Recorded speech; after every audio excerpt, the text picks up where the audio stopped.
另一檔案我係咪一餐原本開開心心嘅聖誕大餐，竟然係變成咗一場恐怖嘅滅門慘案？7個親戚圍埋一齊食一個手作蛋糕，結果6個人被送入 ICU， 而短短幾個鐘頭之後，當中嘅3個係毒發身亡。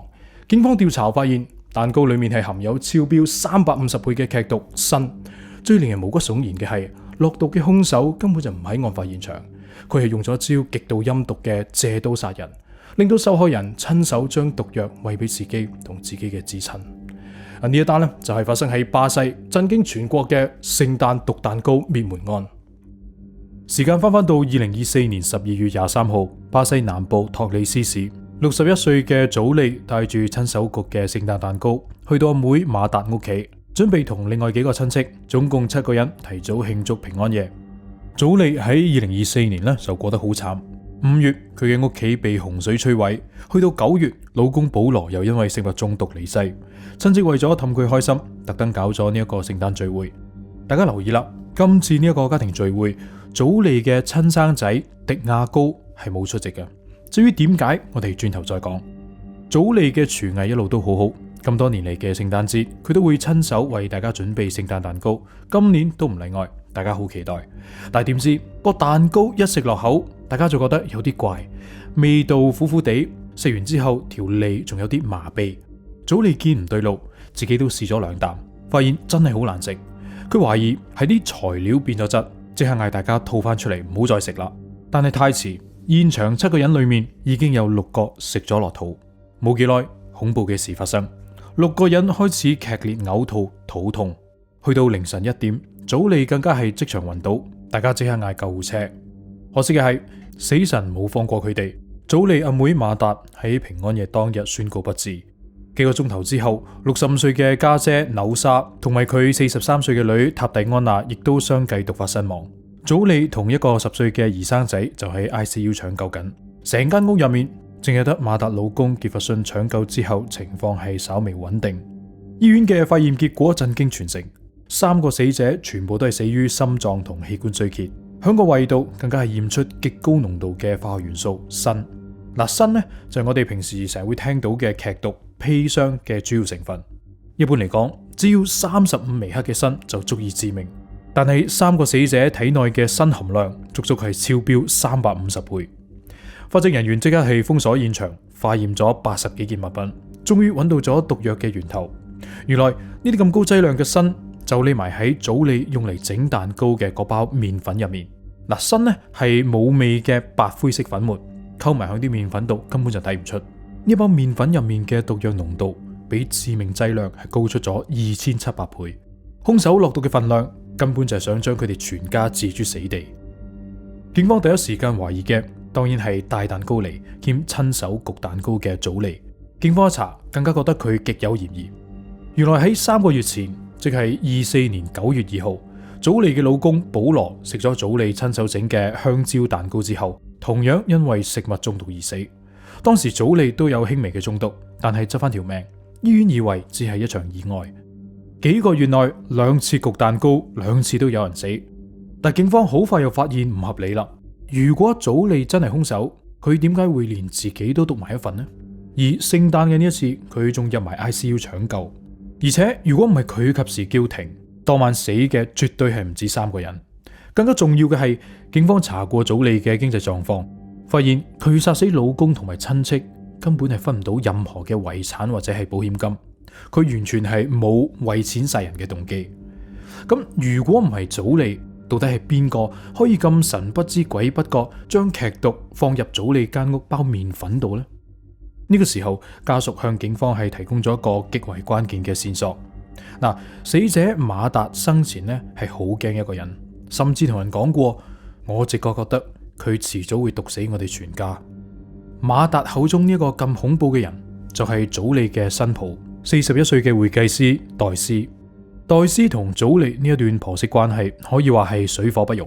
結婚20年以嚟，代斯係好憎佢奶奶祖利，覺得佢成日插手自己嘅家事。老公迪亞高性格軟弱，永遠夾喺阿媽同老婆中間唔敢出聲。代斯甚至喺背後用葡萄牙文嘅毒蛇嚟稱呼奶奶，仲希望佢全家都死晒。咁既然代斯咁憎奶奶，咁呢包毒麵粉係點出現響奶奶嘅廚房呢？原來呢一切係一個佈局深遠嘅借刀殺人陷阱。頭先提到過，24年5月佢哋屋企係被洪水摧毀，祖利兩公婆咧就搬咗去另外一間屋暫住。喺呢段期間，黛絲突然好反常咁，經常聯絡祖利，話佢明白兩個老人家心情唔好，而且佢而家想去修補佢哋嘅關係，仲話個孫仔好掛住阿爺阿嫲。去到24年9月2號，黛絲係專登帶住禮物登門拜訪。咁啲禮物入面有啲咩呢？有花，有長者奶粉、清潔用品、雞蛋，仲有香蕉同麵粉。祖利見新抱咁有心，於是就好開心咁用佢送嘅材料整咗個香蕉蛋糕俾老公保羅食。結果保羅食完之後覺得個口有麻痹嘅感覺，而呢一個正係後嚟聖誕蛋糕嘅第一個症狀。兩公婆意識到食物中毒，佢哋即刻入院。但係1日之後，保羅宣告不治。當時醫院判斷係腸道感染，所以冇進行驗屍。而祖利經過治療之後係保住條命。老爺死咗之後，黛絲嘅行為就開始變得極度心虛同怪異。佢係咁借啲意去奶奶屋企，經常有意無意咁講話。迪亞高覺得好內疚，因為係迪亞高提議帶嗰啲禮物去探佢哋。黛絲仲不斷遊說奶奶，講話老爺死得咁慘，不如快啲將佢火葬啦。嗱，就算後嚟保羅已經係土葬咗，黛絲依然仲繼續嗌奶奶將條屍掘出嚟燒咗佢。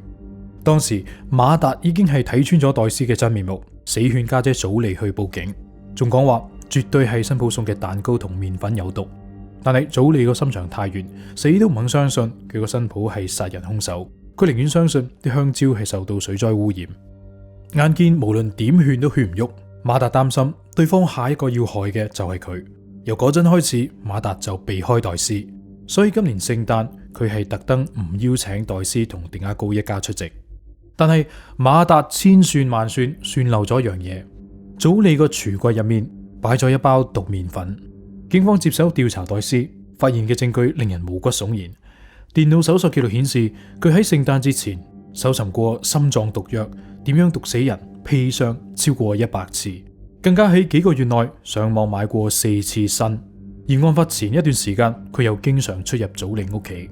更加恐怖嘅係喺出事之後，黛絲去醫院探祖利，帶咗啲朱古力同果汁，被親戚發現包裝全部都被破壞過，懷疑佢又做咗手腳。嚇到即刻係抌晒落垃圾桶。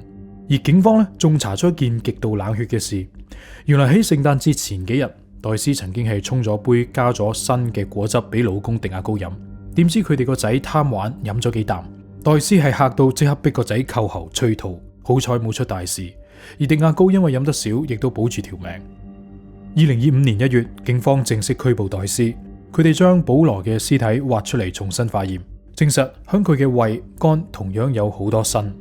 隨住調查嘅深入，警方亦都發現黛絲身邊原來有好多人都曾經係離奇中毒。警方決定重啟調查，包括黛絲親生老豆在內嘅10單可疑死亡案件。被捕之後，黛絲依然係否認所有指控，甚至係反咬一口，話係佢奶奶祖利自己落老鼠藥。